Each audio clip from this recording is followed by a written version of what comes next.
कुछ कहानियां ऐसी होती हैं जो आपके दिल को छू जाती हैं। आज की कहानी भी कुछ ऐसी ही है। गायत्री एक सिंगल मदर थी और हाल ही में वो अपनी 13 साल की बेटी आर्या के साथ मुंबई वापस शिफ्ट हुई थी। आर्या के पैदा होने पर गायत्री ने मुंबई छोड़ दिया था और वो अपने पति और माँ बाप को छोड़कर सबसे दूर रहने चली गई थी। लेकिन अब वो 13 साल बाद फिर से वापस अपने पुराने घर में आई थी। अगले दिन आर्या का अपने स्कूल में पहला दिन था, जहां नए स्कूल में जाकर लोग नए दोस्त और एक्सपीरियंसेस के लिए एक्साइटेड होते हैं। वहीं आर्या बेहद घबराई हुई थी, क्योंकि अक्सर लोग नई जगहों पर उसे एक्सेप्ट नहीं करते थे। इसकी वजह थी कि वो स्पेशल थी। उसका चेहरा और स्वभाव बाकी बच्चों से थोड़ा अलग था। उसके चेहरे पर हमेशा मुस्कान रहती थी, पर बोलने का अंदाज थोड़ा धीमा था। उसकी आंखों में एक अलग सी मासूमियत थी और वो हर चीज को औरों से ज्यादा महसूस करती थी। आर्या को डाउन सिंड्रोम था। डाउन सिंड्रोम एक जेनेटिक कंडीशन है, एक ऐसी बीमारी है जिसके साथ ही बच्चा पैदा होता है और इसकी वजह होती है हमारे शरीर में एक एक्स्ट्रा क्रोमोसोम का होना। इसका असर उस इंसान के फिजिकल डेवलपमेंट यानी शारीरिक विकास और लर्निंग एबिलिटी यानी सीखने की क्षमता पर पड़ता है। डाउन सिंड्रोम से सफर करने वाले लोगों के बोलने की रफ्तार थोड़ी धीमी हो सकती है और चेहरे में भी कुछ डिफरेंसेस दिख सकते हैं, लेकिन इसका मतलब ये बिल्कुल नहीं है कि वो कमजोर होते हैं। सच तो ये है कि डाउन सिंड्रोम वाले लोग दिल के बहुत साफ, प्यार देने वाले और भावनाओं से भरे होते हैं। उनकी खुशियां छोटी छोटी चीजों में होती हैं और उनकी मुस्कुराहट बहुत सच्ची होती है। और ऐसी ही कुछ आर्या भी थी, दिल की एकदम साफ। पर नए स्कूल में आर्या का पहला दिन अच्छा नहीं जा रहा था। सब बच्चे उसे अजीब तरीके से देख रहे थे। जब ड्राइंग की क्लास शुरू हुई तो क्लास में टीचर ने उसे स्केचबुक निकालने को बोला, पर उसके चेक करने पर उसे अपनी स्केचबुक अपने बैग में मिली ही नहीं। उसे समझ नहीं आ रहा था कि ऐसा कैसे हो सकता था, क्योंकि उसे याद था कि उसकी माँ ने उसके बैग में उसके लिए नई स्केचबुक रखी थी। टीचर ने बिना सोचे समझे आर्या को सबके सामने डांट दिया। बच्चों ने उसका खूब मजाक उड़ाया। टीचर के जाते ही 3 लड़के अयान, रोहित और कबीर उसके सामने हंसते हुए आए और उसे स्लो होने के लिए चढ़ाते हुए उसका मजाक बनाने लगे कि कैसे वो लोग उसके सामने उसके बैग से ड्राइंग बुक निकाल के ले गए और उसे पता भी नहीं चला। ये सुनकर आर्या की आंखों में आंसू आ गए।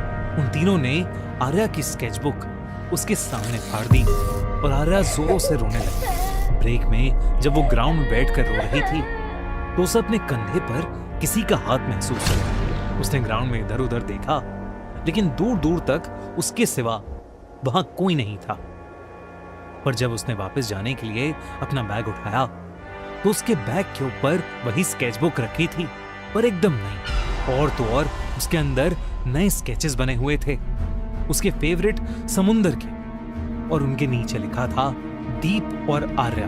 आर्या को ड्राइंग करना बहुत पसंद था और उसकी ड्राइंग टीचर उसे पसंद नहीं करती थी, क्योंकि आर्या अलग दिखती थी। इसलिए उसकी ड्राइंग टीचर उसके साथ भेदभाव करती थी और उसे क्लास में सबसे ज्यादा डांटती थी। एक बार तो उसने आर्या को पूरी क्लास के सामने एक राक्षसी बुलाकर उसे इंसल्ट किया।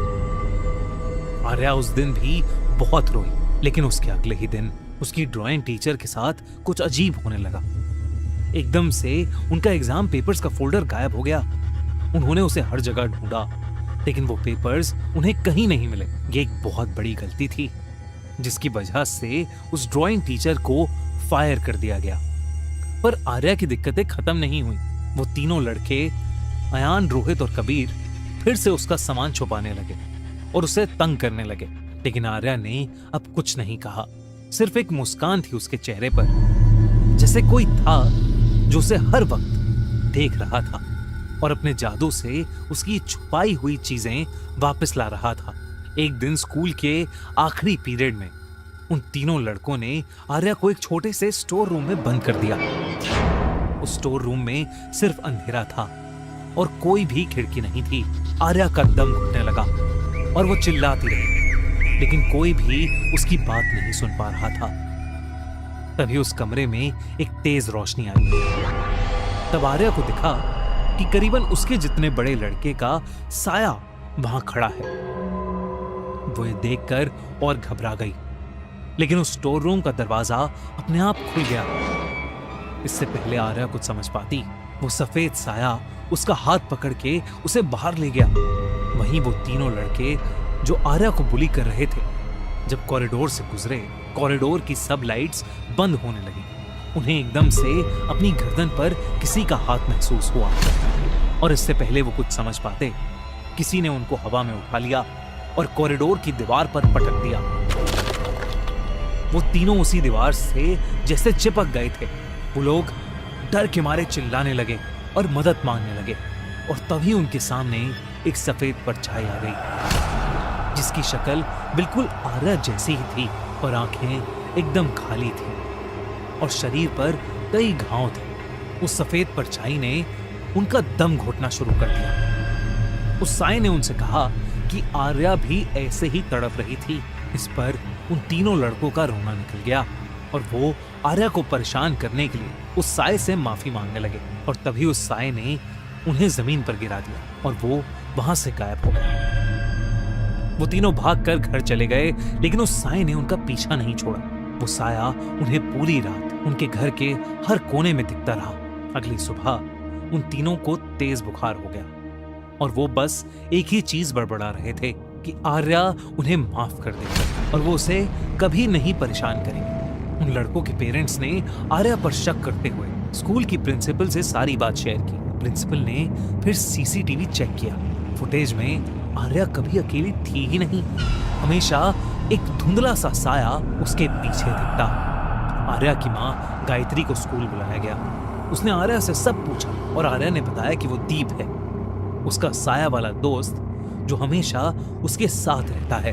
दीप का नाम सुनते ही गायत्री का चेहरा सफेद पड़ गया, और वो चाहकर भी अपने आंसू नहीं रोक पाई। उसने प्रिंसिपल को देखा और बताया कि वो साया, वो आत्मा आर्या के जुड़वा भाई दीप की है। दीप और आर्या दोनों ट्विंस पैदा हुए थे, और दोनों को ही डाउन सिंड्रोम था। जहां गायत्री ने इसे भगवान की मर्जी समझकर उन्हें खूब सारा प्यार दिया, वहीं गायत्री के हस्बैंड ने उन बच्चों को कभी एक्सेप्ट नहीं किया। एक रात जब गायत्री सो रही थी, तब शराब के नशे में उसके हस्बैंड ने दीप को जान से मार दिया, और दीप के चिल्लाते ही गायत्री की आंख खुल गई। गायत्री आर्या को लेकर अपनी जान बचाते बचाते वहां से भाग गई। उसने शहर बदला, अपना नाम बदला, पर हर स्कूल में आर्या को डाउन सिंड्रोम की वजह से परेशानी होती रही, और हर सोसाइटी में आर्या के साथ भेदभाव किया जाता, उसका मजाक बनाया जाता। इसी के चलते वो वापस मुंबई आए, इस उम्मीद में कि मुंबई जैसे शहर में आर्या को शायद अलग महसूस नहीं होगा। गायत्री आर्या के फ्यूचर के लिए हमेशा भागती रही, पर उसे उस दिन एहसास हुआ कि दीप हमेशा वहीं रहा, उनके साथ, आर्या को प्रोटेक्ट करने के लिए। उस दिन के बाद सब बदल गया। अयान, रोहित, कबीर आर्या के पास आए।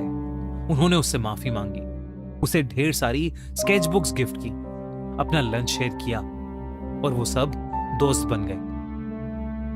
आर्या की जिंदगी में अभी भी हर स्पेशल मोमेंट पर दीप का साया उसे और अपनी मां को दिखाई देता है। आर्या अब कभी दुखी नहीं होती, क्योंकि उसे पता होता है कि